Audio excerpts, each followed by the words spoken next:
You know, it's been a really rough campaign for you. So, I mean, a lot of things have gone wrong. There's been so I guess at this point, really, why should people vote for you?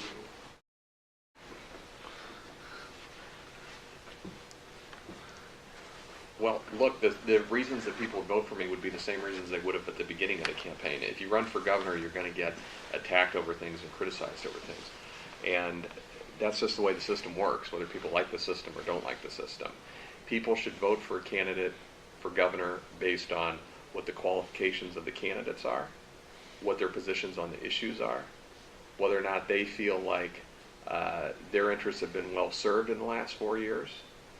And when they compare the records of the two candidates, in our opinion, most people looking at both the candidates and what their positions are, our positions and our stances on the issues are more in line with what's in the best interest of the average person in Ohio. So if you take somebody, let's say, that voted for John Kasich 4 years ago because he promised that he was going to cut their taxes and that he was going to give them an economy that was outperforming the rest of the country, why would they vote for him again? The state's economy is underperforming the rest of the country. That's a fact. Most people's taxes have gone up. That's a fact. When you say underperforming, let's stop there because it is better than it was when he took office. What state is it?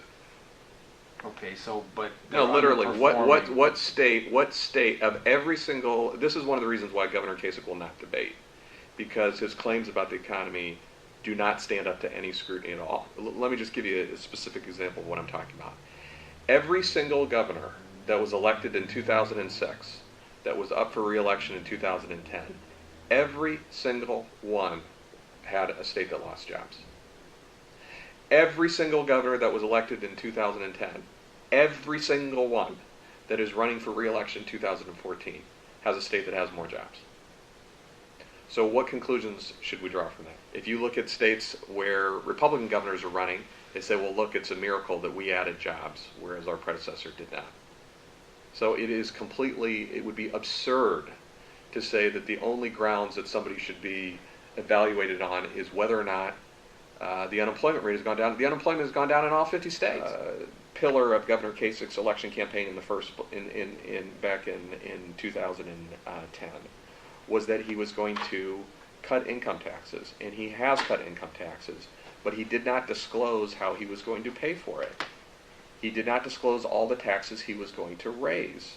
He took a no new taxes pledge, and then he went ahead and raised taxes in any number of areas. So income taxes went down, and depending on what your income level was, determined on whether you got much of a tax cut from that. So if you made more than $350,000 a year, you got a $6,000 tax cut. If you made $30,000 a year, you might not have gotten any tax cut at all. Now, on top of that, they raised property taxes. They took the homestead exemption away from a lot of senior citizens, thousands of senior citizens in Ohio. They raised everybody's sales taxes. They raised the cat tax on business. They've tried to raise other taxes and have been unsuccessful in it, like trying to raise taxes on oil and gas. And they also paid for it by cutting 50% of the local government fund, which led local communities to either raise taxes or cut services. They cut $500 million out of education, which caused property taxes to go up. We have had a property tax spiral upwards in this state. It's unbelievable what property taxes are right now. So this is a mixed record at best. It's below the national average in job creation, and in terms of taxation policy, it's been something where, except for the wealthiest people in the state, the average working family has had their net taxes go up. Second major contention that he's made about local government cuts is that they really haven't had much effect. He said, well, those really haven't had much effect at all. And he cited as proof of this is why we would love to have debates, which he will not. He's the first governor in 36 years that will not debate.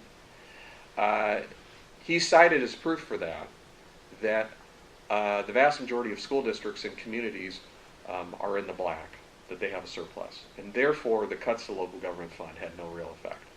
And again, this only withstands scrutiny from somebody that would be completely uninformed. All of these communities have to be in the black. It's state law. You can't run a deficit anybody that's been a school board member or a councilman or even observer of local government knows, you always have to keep some money in reserve. How would you run a deficit? Only the federal government can truly run a deficit.